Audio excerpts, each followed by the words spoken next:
तो पिछली क्लास में बच्चों हमने समांतर श्रेणी के n पदों के जितने भी क्वेश्चन थे वैक पद के लगभग सभी क्वेश्चन हमने कर लिए थे।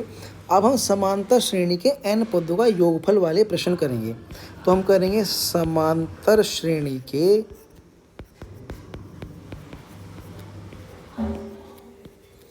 n पदों का योगफल।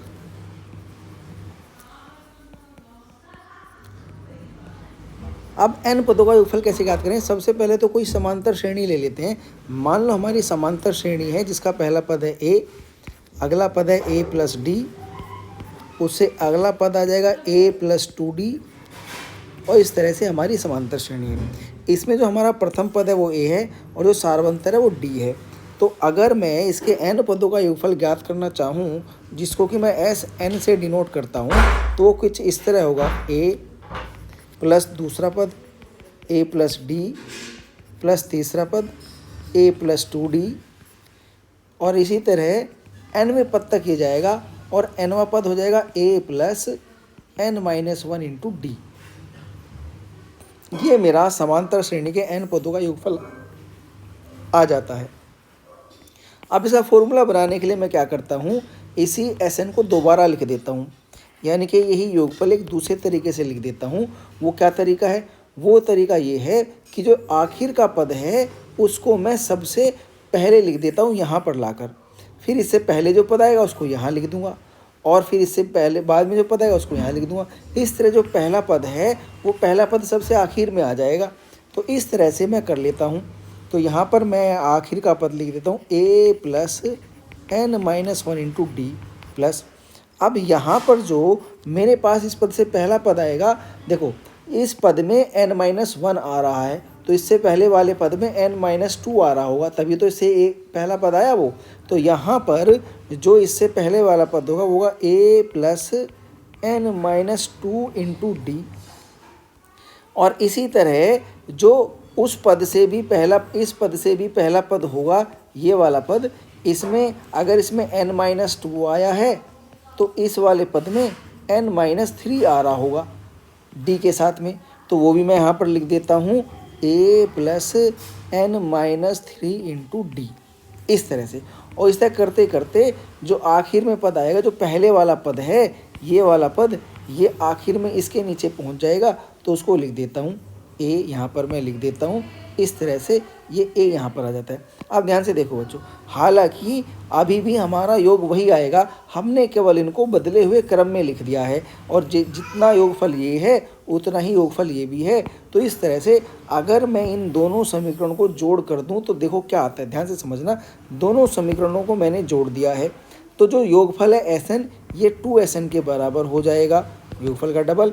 अब यहाँ पर देखो जो पहला पद और आखिर के पद का योगफल है a के साथ जुड़ के क्या बन जाएगा 2a, तो इसको लिख देते हैं 2a। यहाँ पर ये आ गया 2a plus n minus 1 into D, तो इसको n माइनस 1 इंटू डी ही लिख देते हैं प्लस। अब यहाँ देखो बच्चों, यहाँ पे है दूसरा पद हमारा a प्लस डी। अब a प्लस डी को जब a plus n minus 2 into D में जोड़ेंगे, ध्यान से देखना, तो a के साथ जुड़ के 2a बन जाएगा, ये दूसरी टर्म है 2a बन जाएगा प्लस। अब यहाँ पर ये देखो, यहाँ पर d है और n माइनस 2d है, ध्यान से देखना बच्चों, n minus 2d plus d, ध्यान से देखना ये क्या आ जाता है, ये आ जाता है nd minus 2d plus d। तो इस d को अंदर मल्टीप्लाई कर दिया और nd minus 2d minus d बन जाता है और d को कॉमन ले लूँ अगर मैं तो n माइनस 1 इंटू डी ही आ जाता है। तो अगर दूसरे पद में d और n माइनस 2d को जोड़ूंगा तो मेरे पास n माइनस 1 इंटू डी ही आ जाएगा। क्यों आ जाएगा? क्योंकि यहाँ पे n माइनस 2d है और एक और d जोड़ देंगे तो एक d बढ़ जाएगा, n माइनस 1 हो जाएंगे। तो यहाँ पर हमारे पास आ जाता है फिर से n माइनस 1 इंटू डी।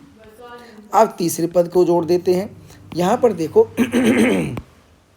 जो a है, a और ये a, ये तो जुड़कर हमारे पास 2a ही आ जाता है। अब हम जोड़ेंगे, एक तो हमारे पास 2d है प्लस एक है n माइनस 3 इंटू डी, इनको जोड़ते हैं तो 2d plus N D minus 3d। आप ध्यान से देखो, माइनस के 3d हैं और प्लस के 2d हैं, तो एन डी माइनस डी आ जाएगा और यहाँ से d कॉमन लेंगे तो n माइनस 1 इंटू डी ही आ जाएगा। फिर से हमारे पास n माइनस 1 इंटू डी आ रहा है, तो इसको 2a प्लस करके फिर से हम plus n minus 1 into D लिख देते हैं। लास्ट वाले पद को देखो, a प्लस ए जुड़ के 2a हो जाएगा और क्या आ जाएगा 2a plus n minus 1 into D. अब ध्यान से देखो बच्चों, भाई यहाँ पर हमारे पास n पद थे, 1 2 3 4 5 6 7 8 9 n तक हमारे पद थे, और लेकिन हर पद में योगफल कितना आ रहा है 2a plus n minus 1 into D, 2a plus n minus 1 into D, 2a plus n minus 1 into D, 2a plus n minus 1 into D. कितनी बार आएगा 1 2 3 4 5 n टाइम्स आएगा, क्योंकि n पद है, टोटल पदों की संख्या n है, तो n बार हमारा 2a plus n minus 1 into D आएगा। तो ये जो योगफल है 2sn, ये योगफल हमारा 2a plus n minus 1 into D, और इस पूरे को n से मल्टीप्लाई मैं कर देता हूँ। क्यों? क्योंकि यहाँ पर ये n बार आ रहा है, तो n बार आ रहा है तो n से मल्टीप्लाई करके हमारा ये आ जाता है। अब मुझे तो sn की वैल्यू चाहिए, मुझे तो 2sn की वैल्यू नहीं चाहिए, मुझे तो पदों का योगफल याद करना है, उसका 2 गुना थोड़ा याद करना है। तो पदों का योगफल sn बराबर आ जाता है n बटे 2, क्योंकि इधर जो 2 है वो हमारा मल्टीप्लिकेशन में, इधर ये डिवीज़न में आ जाएगा n बाई 2, और हमारे पास इधर ये बचेगा 2a plus n minus 1 into D. ये मेरा n पदों का योगफल आ जाता है। इस फॉर्मूले को आप नोट कर सकते हो, और अगर समझ नहीं आया तो वीडियो को दोबारा से देख सकते हो। अब यहाँ पर इसकी एक और फॉर्म है, वीडियो पॉज करके इसको नोट डाउन कर सकते हैं अपनी नोटबुक में। अब इसकी एक दूसरी फॉर्म है, उसको भी देख लेते हैं। यहाँ पर हमारा n पदों का जो योगफल है Sn, वो आ रहा है n by 2 into 2a plus n minus 1 into D. ये हमारा n पदों का योगफल आ रहा है। इसको ऐसे भी लिखा जा सकता है Sn equals to n by 2, a को अलग लिख देते हैं, फिर 2a को a प्लस a लिख देते हैं, n माइनस 1 इंटू डी। अब ध्यान से देखो बच्चों, ये जो a plus n minus 1 into D है, क्या ये लास्ट टर्म के बराबर दिख रहा है nवां पद? ये nवां पद है कि नहीं है? ये nवां पद ही है। तो nवें पद को आखिरी पद भी कह सकते हैं। अब आखिरी पद है तो इसको हम l से डिनोट कर सकते हैं। तो यहाँ पर इसको मैं लिख देता हूँ Sn equals to n by 2, जो कि पदों की संख्या है, और a प्लस l। तो ये जो हमारा आखिरी पद है a प्लस n, इसको मैंने l लिख दिया है। और इस तरह से भी आखिरी और पहले और आखिरी पद की फॉर्म में भी हम इस फॉर्मूले को लिख लेते हैं। ये हमारे पास n पदों के योगफल की फॉर्म में 2 फॉर्मूले आ गए हैं, जहाँ पर जो हमारा n है वो है पदों की संख्या,